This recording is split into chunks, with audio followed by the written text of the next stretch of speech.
ಸಮಾಜ ಯಾವ ರೀತಿ ಅಭಿವೃದ್ಧಿ ಆಗಬೇಕು ಅಂದರೆ ಒಂದು ಸೇವೆ, ಒಂದು ಶೈಕ್ಷಣಿಕ ಮತ್ತು ಒಂದು ಆರೋಗ್ಯ ಮತ್ತು ಶಿಕ್ಷಣ ಈ ಸಮಾಜಕ್ಕೆ ಸರಿಯಾಗಿ ಕೊಟ್ಟರೆ ಅವರು ಆರ್ಥಿಕವಾಗಿ ಸದೃಢರಾಗ್ತಾರೆ.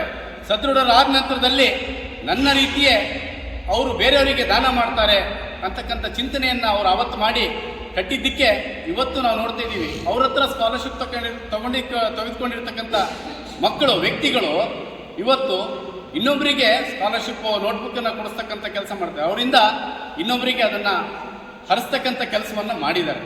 ಈ ರೀತಿಯ ಚಿಂತನೆ ಇರತಕ್ಕಂಥ ಡಾಕ್ಟರ್ ಜಯಶಂಕರ್ ಅವರು ಬರೇ ಡಾಕ್ಟರ್ ಜಯಶಂಕರ್ ಆಗದೇನೆ ರಾಜ್ಯೋತ್ಸವ ಪ್ರಶಸ್ತಿ ತಗೊತಾರೆ, ನಾಡೋಜ ತಗೊತಾರೆ. ಎಲ್ಲದಕ್ಕಿಂತ ಹೆಚ್ಚಾಗಿ ಮೊನ್ನೆ ನಡೆದಿರ್ತಕ್ಕಂಥ ದೀನಬಂಧು ಟ್ರಸ್ಟ್ ಶಿವಮೊಗ್ಗ ಅಲ್ಲಿ ಒಂದು ಪ್ರಶಸ್ತಿ ಪ್ರದಾನ ಮಾಡ್ತಾರೆ. ಪ್ರಶಸ್ತಿ ಪ್ರದಾನ ಮಾಡಿ ಸರ್ ಮಾತಾಡೋಕ್ಕಿಂತ ಮುಂಚೆ ಅವ್ರದ್ದೇನೋ ಕಲ್ಪನೆ ಇತ್ತೇನೋ, ಆದರೆ ಆ ವೇದಿಕೆಯಲ್ಲಿ ಅನೌನ್ಸ್ ಮಾಡ್ತಾರೆ ಧನಂಜಯ ಸರ್ಜಿ ಅವರ ಒಂದು ಸಂಸ್ಥೆ, ಆಸ್ಪತ್ರೆ ಅಂದಿಲ್ಲ, ಸಂಸ್ಥೆ, ಯಾಕಂದರೆ ಒಂದಿಲ್ಲ, ಅದು ಎಲ್ಲ ಭಾಗದಲ್ಲಿದೆ.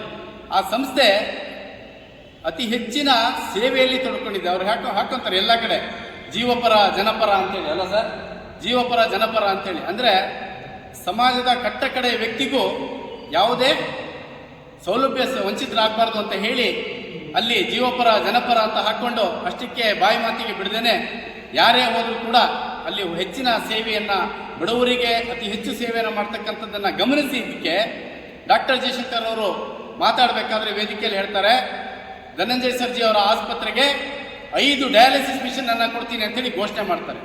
5 ಡಯಾಲಿಸಿಸ್ ಮಿಷನ್ ಅಂದ ಕೂಡಲೇ ಅವರು ಎಲ್ಲ ಭಾಗದಲ್ಲೂ ಕೊಟ್ಟಿದ್ದಾರೆ. ನಮ್ಮ ಸಾಗರ ಆಸ್ಪತ್ರೆಗೂ ಕೊಟ್ಟಿದ್ದಾರೆ, ಸಾಗರ ಆಸ್ಪತ್ರೆಯಲ್ಲೂ ಕೊಟ್ಟಿದ್ದೀವಿ. ಇದೇ ವೇದಿಕೆಯಲ್ಲಿ ಸರ್ ನಾವು ಕಾರ್ಯಕ್ರಮ ಮಾಡಬೇಕಾದ್ರೆ ಮಾಜಿ ನಗರಸಭಾ ಅಧ್ಯಕ್ಷರು ಉಷಾ ಮೇಡಮ್ ಇದೇ ವಾರ್ಡಿನ ಸದಸ್ಯರಾಗಿದ್ದರು. ಅವರು ಇದೇ ಥರ ವೇದಿಕೆಯಲ್ಲಿ ಬಂದಾಗ ಅವರೊಂದು ಮುಖ್ಯವಾಹಿನಿ ಬೇಕು ಅಂದರು ನಗರಸಭೆಗೆ. ಡಾಕ್ಟ್ರ್ ಫೀಸು ಎಲ್ಲದರಲ್ಲೂ ಕಳೀತಾ ಇದೆ. ದಯಮಾಡಿ ಅದು ನಮ್ಮ ಸಮಾಜದವ್ರಿಗೆ ಮಾತ್ರ ಅಲ್ಲ, ಎಲ್ಲರಿಗೂ ಕೊಡಬೇಕು ಅಂತ ಹೇಳಿದೆ.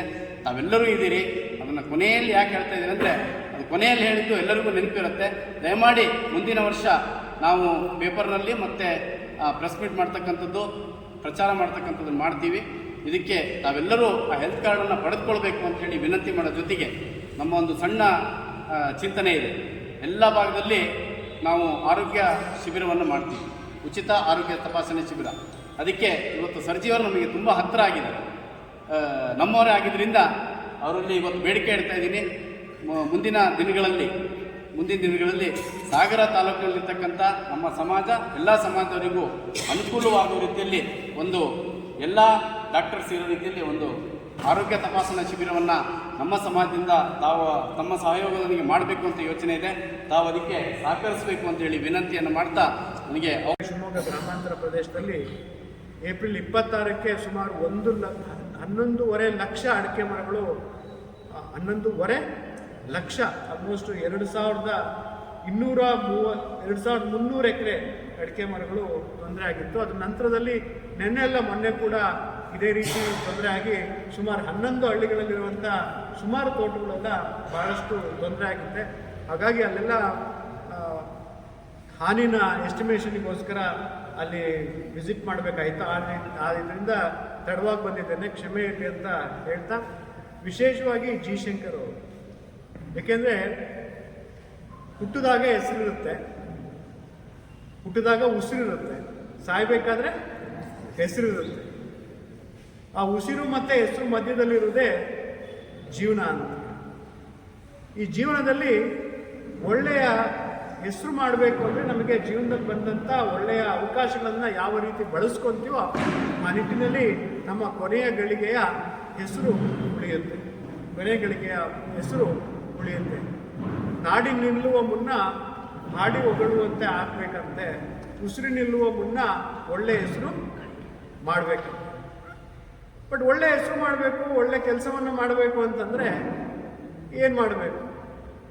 ಅದಕ್ಕೆ ಜೀವನದಲ್ಲಿ ಒಂದು ಅರ್ಥವನ್ನು ನಾವು ಕಲ್ತ್ಕೋಬೇಕಾಗಿರೋದು ಏನಂದರೆ, ಜಯಶಂಕರ್ ಅವರು ನಾಡೋಜ ಪ್ರಶಸ್ತಿ ಪಡೆದಂಥ ಜಯಶಂಕರ್ ಅವರಿಂದ, ಮಂಗಳೂರು ಯೂನಿವರ್ಸಿಟಿಯಿಂದ ಡಾಕ್ಟರೇಟ್ ಪದವಿ ಪಡೆದಂಥ ಡಾಕ್ಟರ್ ಜಯಶಂಕರ್ ಅವರಿಂದ, ಮತ್ತು ಕನ್ನಡ ರಾಜ್ಯೋತ್ಸವ ಪ್ರಶಸ್ತಿ ಕೂಡ ಅವರಿಗೆ ಬಂದಿದೆ.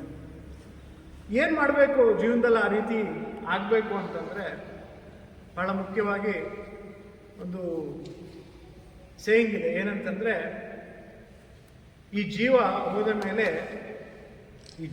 ಹೋದ ಮೇಲೆ ದೇಹ ಅಗ್ನಿ ಅಥವಾ ಮಣ್ಣು ಪಾಲು. ಈ ಜೀವ ಹೋದ ಮೇಲೆ ದೇಹ ಅಗ್ನಿ ಅಥವಾ ಮಣ್ಣು ಪಾಲು.